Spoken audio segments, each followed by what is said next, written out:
જય શ્રી કૃષ્ણ મિત્રો, ચાલો આજે આપણે લેફ્ટ ઓવર ખીચડીમાંથી કબાબ બનાવીશું. એની માટે મેં મારી પાસે મસાલા ખીચડી છે એ મેં લઈ લીધી છે એક બાઉલ. આપણે ડુંગળી ઉમેરી લઈશું, આદુ મરચાં લસણની પેસ્ટ ઉમેરીશું,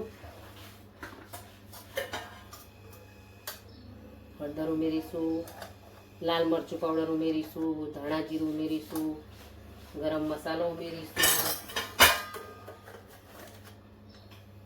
ટેસ્ટને બેલેન્સ કરવા માટે આપણે 5 ચમચી દળેલી ખાંડ ઉમેરીશું, લીંબુનો રસ લઈ લઈશું. ખીચડીમાં તો છે જ પણ થોડું આપણે મીઠું ઉમેરી લઈશું. બાઇન્ડિંગ માટે આપણે 1 ચમચી ચણાનો લોટ ઉમેરી લઈશું. આ બધી વસ્તુને આપણે બરાબર મિક્સ કરી લઈશું.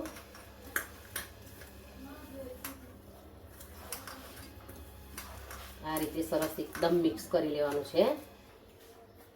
લીલા ધાણા પણ આપણે ઉમેરી લઈશું અને મિક્સ કરી લઈશું. બરાબર સરસ મિશ્રણ તૈયાર થઈ જાય પછી આપણે એમાંથી મનગમતા શેપમાં આપણે આને કબાબ વાળી લઈશું. આ રીતે સરસ રીતે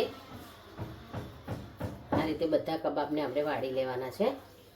કબાબ વાળીને તૈયાર કરી લેવાના છે. સેલો ફ્રાય કરી લઈશું. એને આપણે થોડું તેલ લઈ લઈશું, એને સેલો ફ્રાય કરી લઈશું.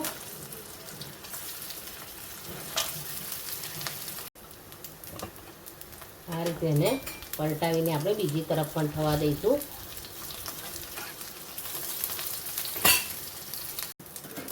આપણા કબાબ સેલો ફ્રાય થઈ ગયા છે. હવે આપણે એને પ્લેટમાં લઈ લઈશું. આપણા લેફ્ટ ઓવર મસાલા ખીચડી કબાબ એને મેં કેચઅપ સાથે સર્વ કર્યા છે. તમે તમારા ઘરે ખીચડી વધે છે તો શું શું બનાવશો એ મને કોમેન્ટમાં લખીને જરૂર જણાવજો. તમે જોઈ શકો છો કેટલા સરસ બન્યા છે. જો સોફ્ટ એકદમ. ચોક્કસ એકવાર ટ્રાય કરજો અને મારી ચેનલને સબસ્ક્રાઈબ જરૂર કરજો. Thank you.